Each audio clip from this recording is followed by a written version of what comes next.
Welcome, Gabby. I'm so glad that you're here. Thank you for taking your time to just share your story with other women.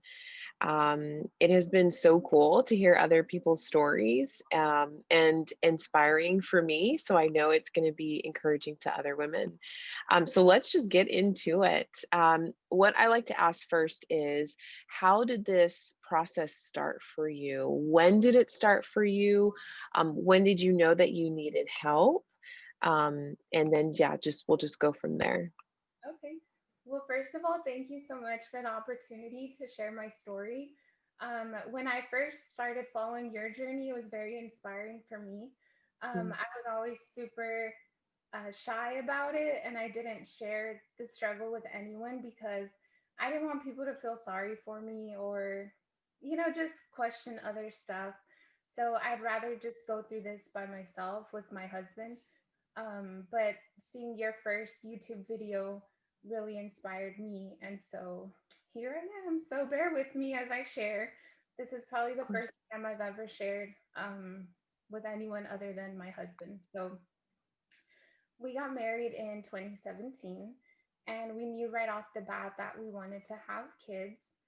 We both come from large families, so we thought we wouldn't have any issues. Um, but as that works out, it doesn't always happen that way. True.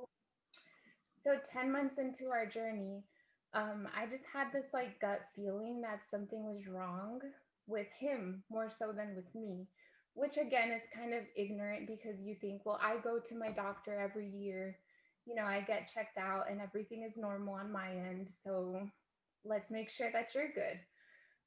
So I told him if he would mind going to the doctor to get checked out. And he was like, no, that's fine. Go ahead and schedule it and I'll do it. So I called various places. I am in the Dallas area. And so we have a lot of options, which is a good thing. So Yeah. I just Googled fertility clinics and just went down the list and started calling. Unfortunately, a lot of places were like, well, we want you to try for a full year. So because you're not there yet, let's just wait and then you guys can come back. So we were kind of like, well, I mean, if something's wrong with us now, 2 months or 3 months isn't gonna make it, go away, or we're probably not gonna get pregnant during that time. Mm. So I finally called another place and they were like, yeah, come on in, we'll get you guys checked out. So this was the beginning of a long process. So they do the sperm analysis on my husband, and everything that they could see at that moment was fine. The count was good, the motility was good. But the doctor was like, well, we do have a third factor that we check, which is morphology, but I won't be able to see that now because I have to send it in to like another lab or something to get analyzed. So we won't know till a few days. So we're like, okay, that's fine. So we left that appointment we were kind of hopeful and thinking, well, maybe we're stressing ourselves out. Maybe we're rushing it. I mean, if everything is good, then what's the problem? Right. So we thought. Um, so we get the call about 3 days later after that, and they tell us that the morphology is at 0%. Wow. So we're like, okay, all right. What do we do? So he was like, well, it could also be like just a bad test. Could have been a bad day. Could have been, I mean, it could be a lot of things. So let's do it again just to make sure. So we're like, all right, let's do it again. So we go back like a month later and he does it again. And we get the call that the morphology is still at 0%. Wow. So we're like, man, I mean, I didn't even know what morphology was. Yeah. What fertility does, right? We learn like all about anatomy Exactly. again. So yeah, I didn't even know that that was a thing. Um, so of course we're freaking out because we're like, well, that sucks, but at least it gives us some sort of direction. Like we know what's happening. Okay. Um, so the doctor then refers us to a urologist to get him checked out, to get further tests and see if he has what's called varicocele, which is pretty much like varicose veins that you get on your legs, but a lot of guys get them on their family jewels. Yeah. Wow. Um, Again, I didn't even know that this was a thing. So we go to the urologist. He runs a test. Turns out that my husband does have the varicoceles. So he tells us that we can do the surgery, which will help.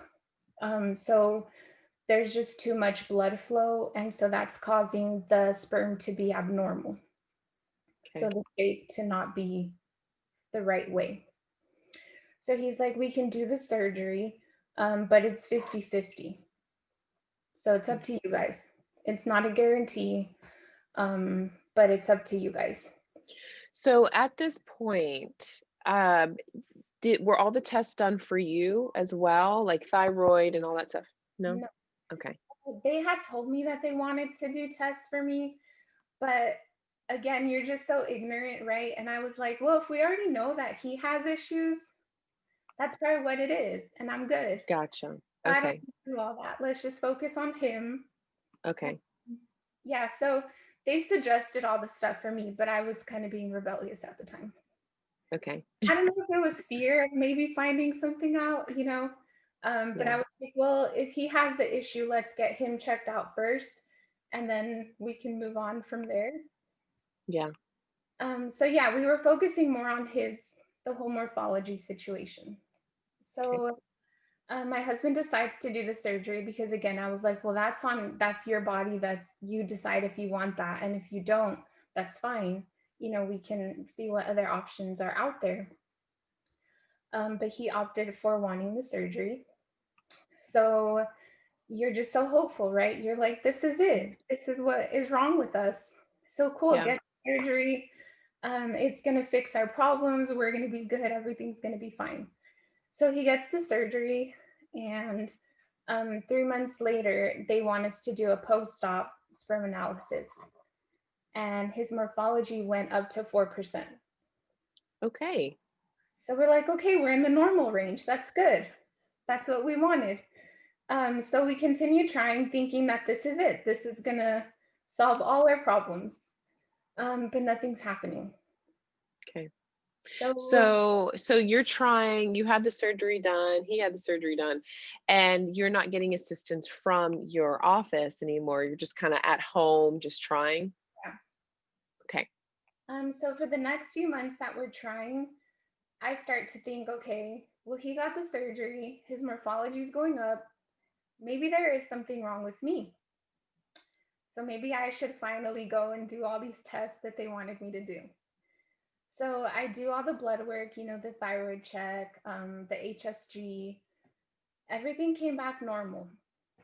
But our doctor still wanted to have an exploratory laparoscopy, hysteroscopy, to rule out endo and polyps and all that stuff. Yeah. So again, I'm kind of like, oh, I don't want to have the surgery. That's scary. If everything is fine on like paper, then why would I do that? So I put that off again for another year. Okay. So we continue trying, we continue hoping that everything is good. And finally, I say, okay, I'm going to do the surgery because nothing is happening. We're still at the same place. We're still trying, and nothing is going on. So I do the surgeries, and everything is fine. Okay. They didn't find anything in the laparoscopy or the hysteroscopy? No. Wow. Wow. So I'm like, okay, cool. In a way, I kind of felt that anyway, but I wanted to rule it out just in case. Totally. Totally. I mean, it helps to get some answers, even if there's nothing there. It's so scary. I had never had surgery before in my Okay. whole life, so that's why I was very hesitant to do it. I Um, see.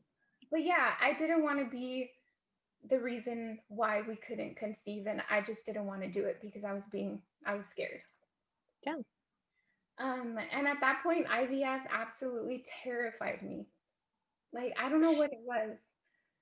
Well, I hear that from a lot of girls. I mean, I know exactly what it is. You know, you're putting all of this Yeah, medication, you're injecting yourself with these big needles. It's not easy. Everything has to be timed and calculated, to the T. mhm, And then on top of it all, you don't really know if it's going to work out. right. So There's it's hard. It's really hard. So remind me, how old were you when you started? 27, 27. Okay. and my husband was 30. Okay. So we were like, we're young, like we're fine. What's going on? Yeah. Um, so we do the surgeries. I do the surgery. Everything is fine. So then our doctor says, okay, well, if you guys want, we can do the IUIs. And by then I had already heard that IUIs aren't that successful. But then you also hear the stories of like, this is wrong. We had a male factor and we just, with the IUI, it worked and blah, blah, blah. So again, you're super hopeful. And I was terrified of IVF. So I wasn't even going to talk about that because it gave me like anxiety. Just the thought of the medication, like you were saying, the moral issue, right, of having leftover embryos and like, what do you do with them? And it's expensive. Oh, heck yes. And financial, yeah. Because Now, did your insurance cover it at all, or was it out of pocket? so everything was out of pocket because it was all fertility related. So if it Okay. would have been like for medical reasons, they would have covered. But it wasn't. So yeah, everything was out of pocket, which is super expensive. Yeah. Even IUIs that are cheaper are still expensive. Hmm. So we were like, okay, let's do the IUI and let's just hope for the best.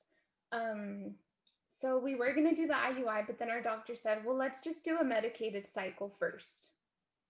So we'll do the Clomid, we'll check your follicles, we'll do the trigger shot, and then we'll time it, time intercourse, and then let's see what happens then, just because there's nothing really else going on other than the Right. low pathology. So we're like, okay, that sounds way better. Cool. So we do that and it fails. So again, you're so hopeful, right? Because you Right. think, well, there's nothing else wrong with us. Like everything is good. We've done all the preliminaries and everything is fine. So Now, were you taking any vitamins or anything like that? yeah, yeah. So I was doing like magnesium, prenatal, vitamin D. I think that's it. My husband, Mhm. on the other hand, was on like a whole bunch of stuff to Yeah. try and help everything going on. Right. So after And you that, did, I'm sorry. You did for the Clomid, did you do just one cycle? Or did you do three, the typical three? I just did one cycle. Okay. Yeah, I just did one. And it was super easy. It was a very small dosage, so it didn't really affect me much. And I only had one follicle that was um that responded. So you know how Okay. normally you get both sides that respond? I only had one side respond. So Okay. I guess they were trying to do as low medication as possible to try and keep it as natural as possible. Yeah. So yeah, after that we decided to do the IUIs. Okay. So we did the first IUI. We're very, very hopeful, and it fails.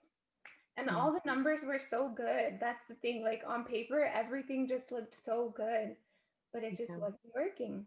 So again, you hear all these stories, right, of people that say, well, the first IUI usually fails, but if you do more, the more that you do, the more chances that you It's a get numbers game.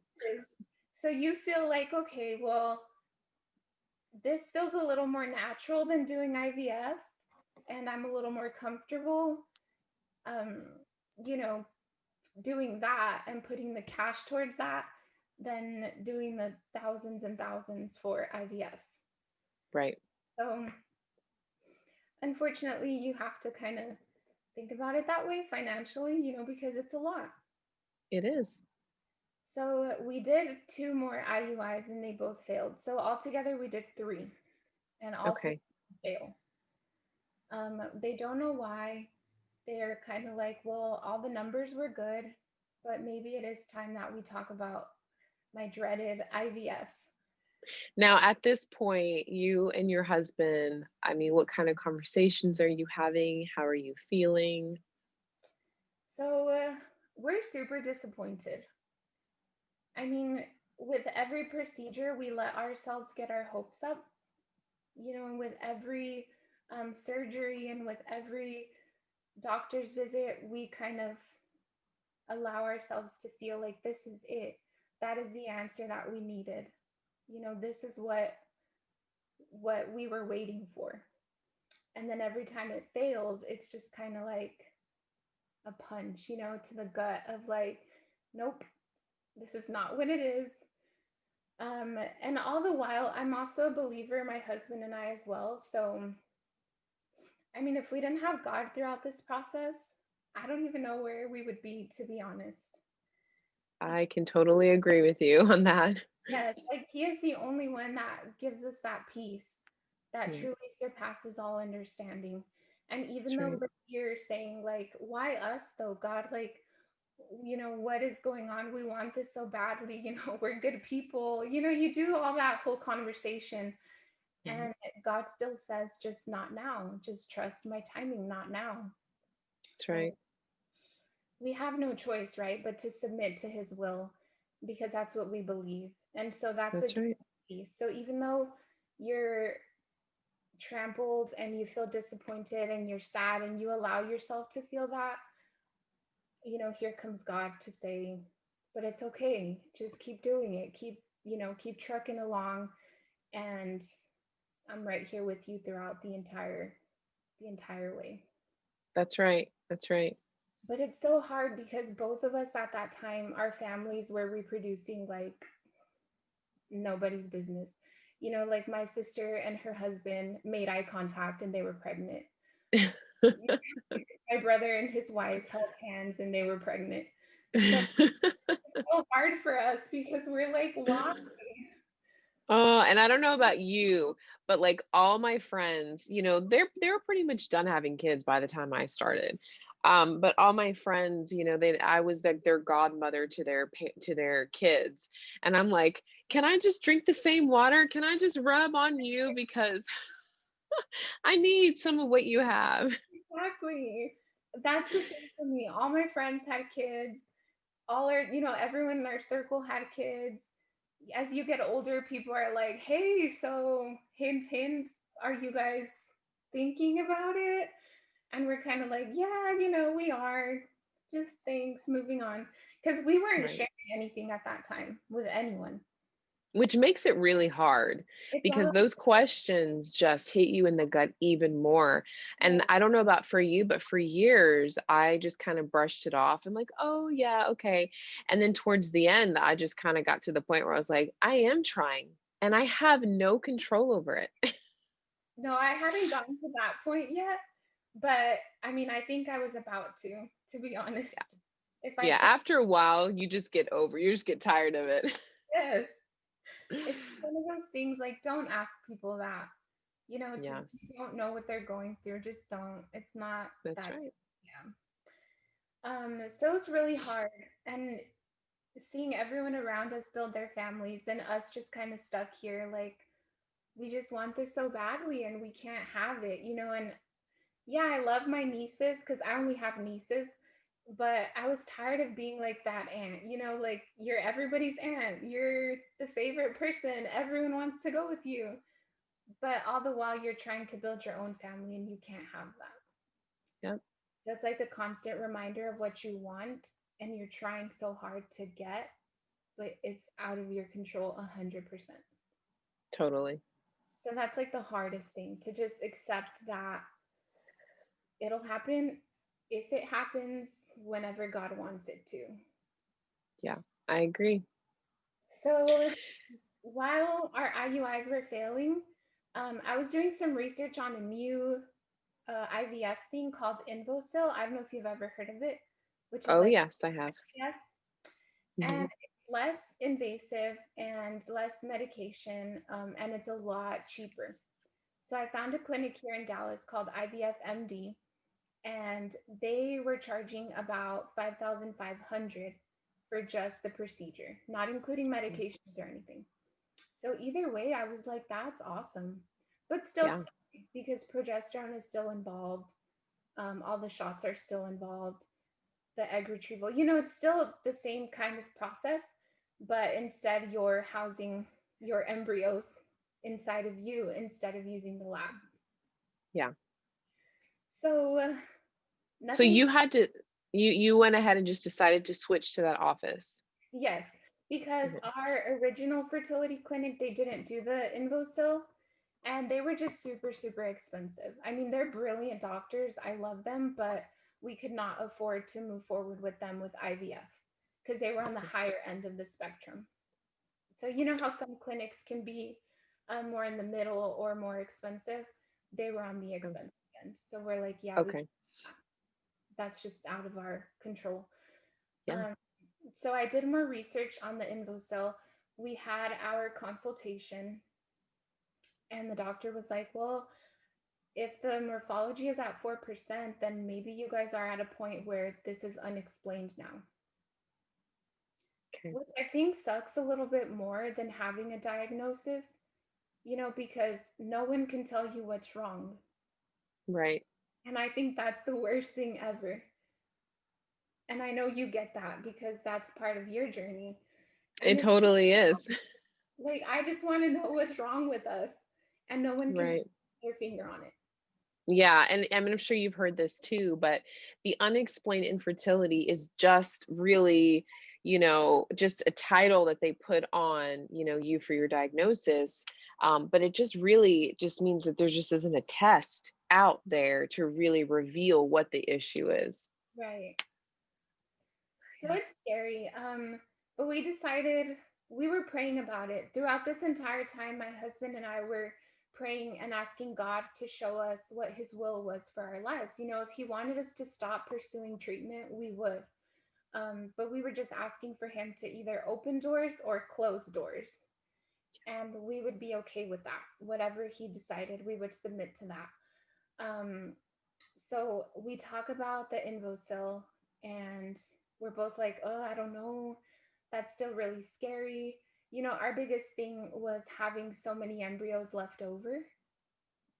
And what do you do with them? Yeah. And I know a lot of people do the adoption, and that's so awesome. Like, more power to you. I can't do that though. That's something that I Yeah. cannot. Or discarding them, I can't do that either.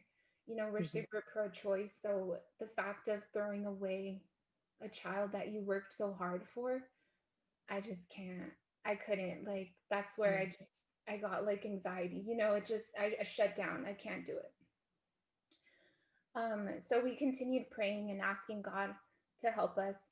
And out of nowhere, one day, my husband's like, hey, I really feel peace about this. And I was like, that's crazy. Me too.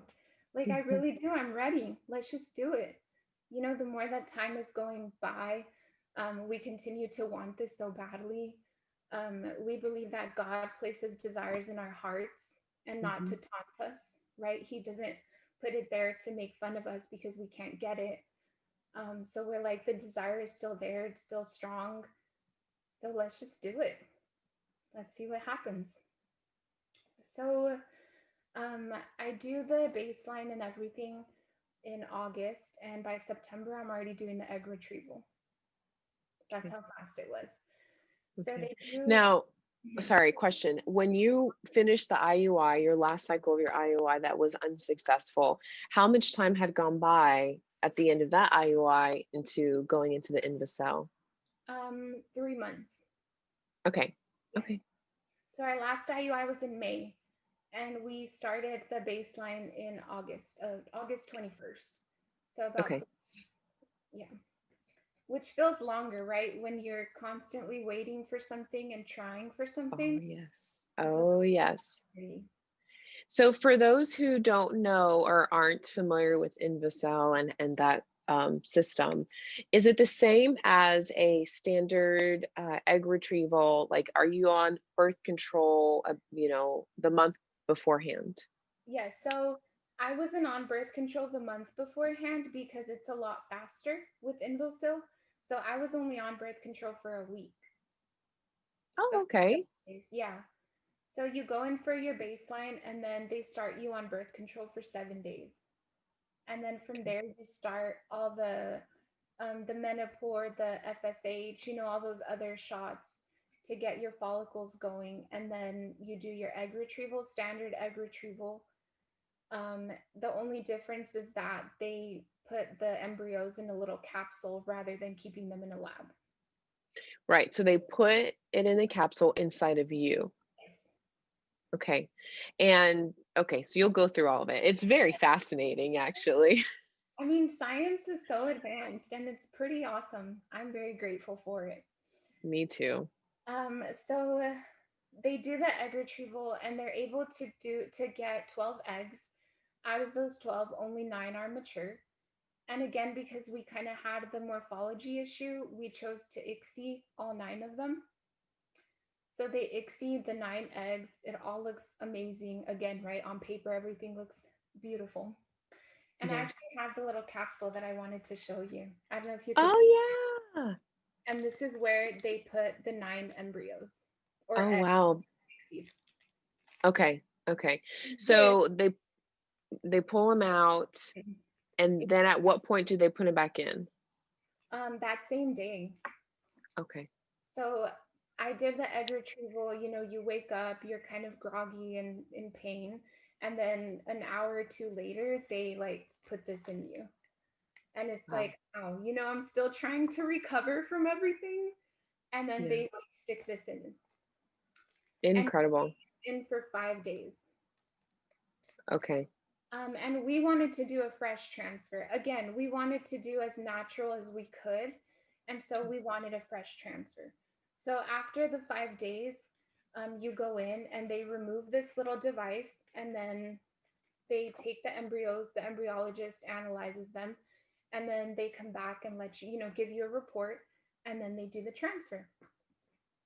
So we had the 9 that were ICSI'd and we're so excited and we're praying for them and just like we can't wait. We're both thinking probably out of the 9 we may have like 5 or 6 right embryos.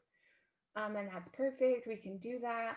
We're comfortable with that. That's a great number because again, we didn't want to have 13, 20, left over. So we're very, very hopeful, very excited.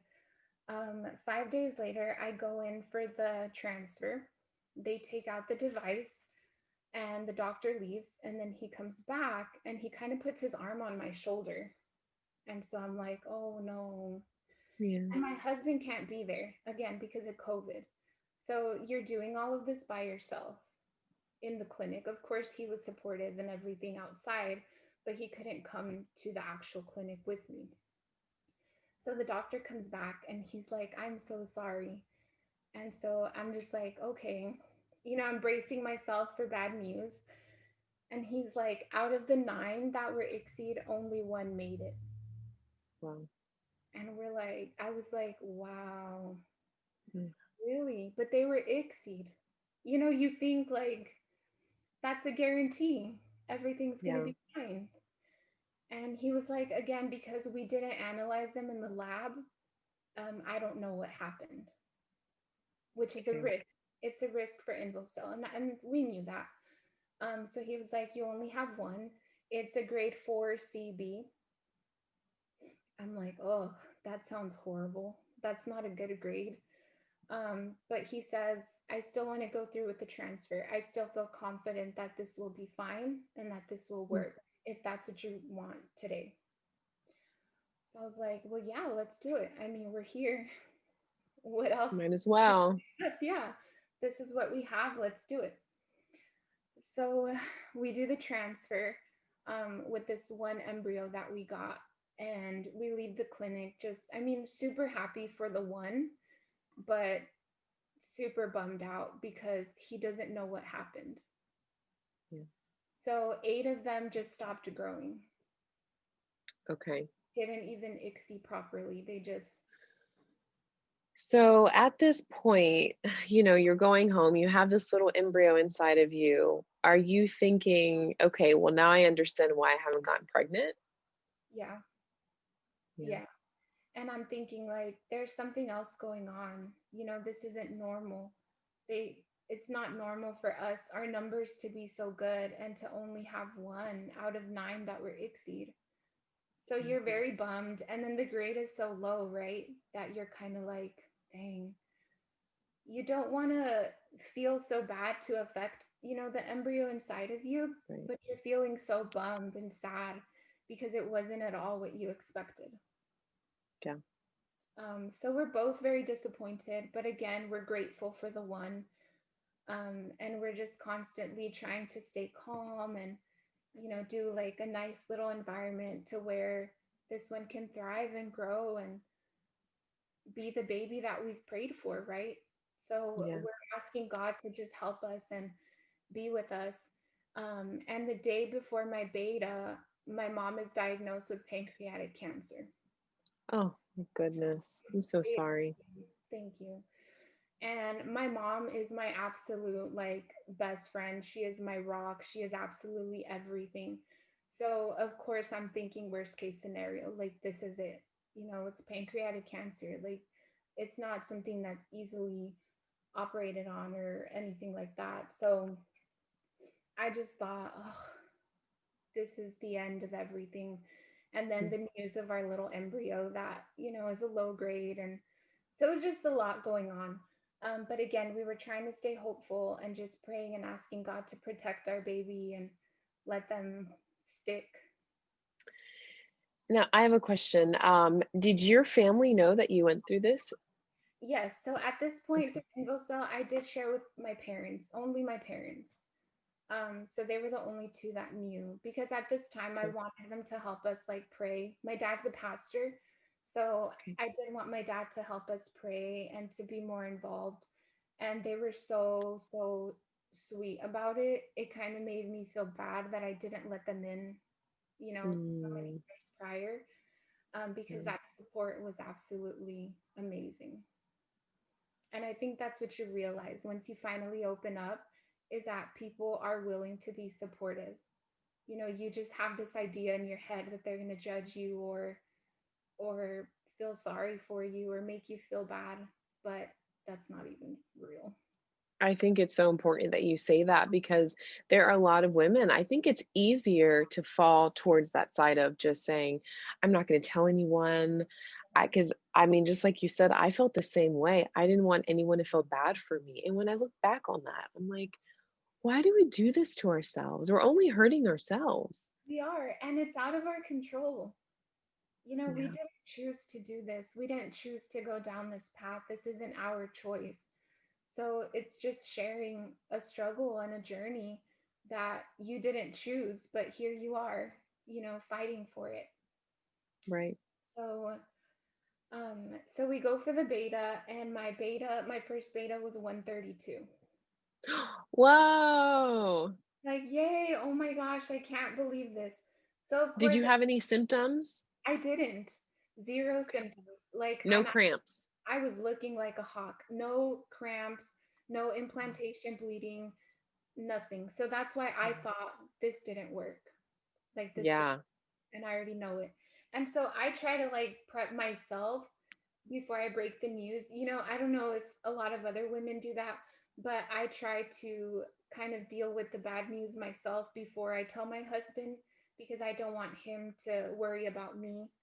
And then with my mom's diagnosis, I didn't want her to worry about me.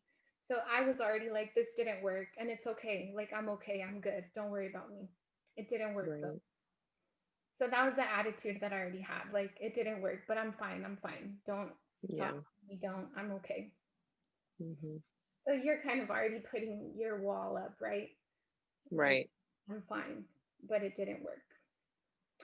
So beta comes back positive. 132, super excited.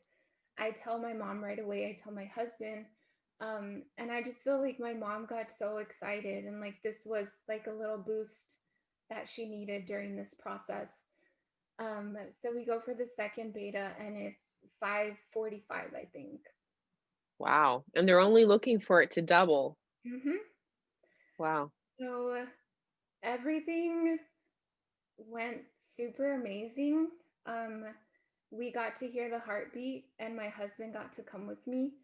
And so our Mm. little 4 CB grade embryo, we are now 15 weeks pregnant. Oh, congratulations. You, I love that. I love that because, man, how many times do we look at these grades and we say, "Oh, it's not an AA," right? oh, it's a BB or it's a CB, and we're like in our minds we're just so quick to go to that defense mechanism, like it might not work. We have all of these obstacles against us. But wow, I think that's so wonderful. It's amazing. God is so good. Oh, Still not completely out of the danger zone because I was diagnosed with a subchorionic hematoma, which yeah, is pretty common for women that do IVF. So yes. that's still very scary. They have to categorize it as a threatened miscarriage. So that's never like, you'd never want to hear those words. Um, No. but again, I trust God. I mean, God gave us this one. God has seen us Mhm. through this whole time, and this child belongs to God. So, whatever his choice is for our baby, that's his choice. And this is the Oh, farthest we've ever gone. And if this is it, I'm still so grateful because I got to experience 15 weeks of being pregnant. wow. I can what I just when I hear you talk, it's like that's me. That's how I think, and you're a strong woman. You could just tell the mindset that you have and the control that you've released to the Lord. Sometimes it bites us in the butt because we think we can handle everything and until we can't. Um, but man, I commend you, for giving it to the Lord the way that you have. And it's amazing how He's orchestrated everything out. You were so worried about having all of these embryos to the point that you would have to make some really hard decisions. And even though you were left with one, it's the one that you needed. Exactly. And it's just So so, cool.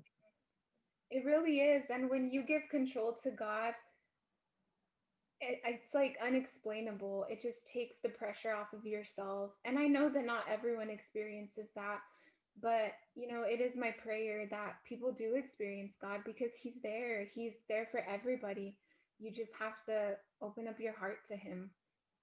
Totally, totally. And again, like you said, I wouldn't have been able to go through the journey that I have and still going through the journey if Right. I couldn't trust in Him and know that in the end, He's sovereign and it's all going to work out for my good because that's His promise and that's His nature. Exactly. It is so I amazing. love it. Wow. So it sounds like you were really pleased with both fertility centers or clinics that you went to. Yes, definitely. I mean, I would have loved to stay with our first fertility clinic. It was just they were too expensive for us. But we Yeah. feel like they, did a lot of the bulk work. They did a lot of the prep work to get us to where we are now. Because our second clinic, they just did the Invocell procedure. And I mean, I say they just did as if it's not a big deal. But, the first clinic, they pretty much did all the other leg work. So we're grateful for both of them, and they're both amazing. Wow. So you said you started this journey like in 2017. Yes. Okay, we're into 2020, going into 2021 soon.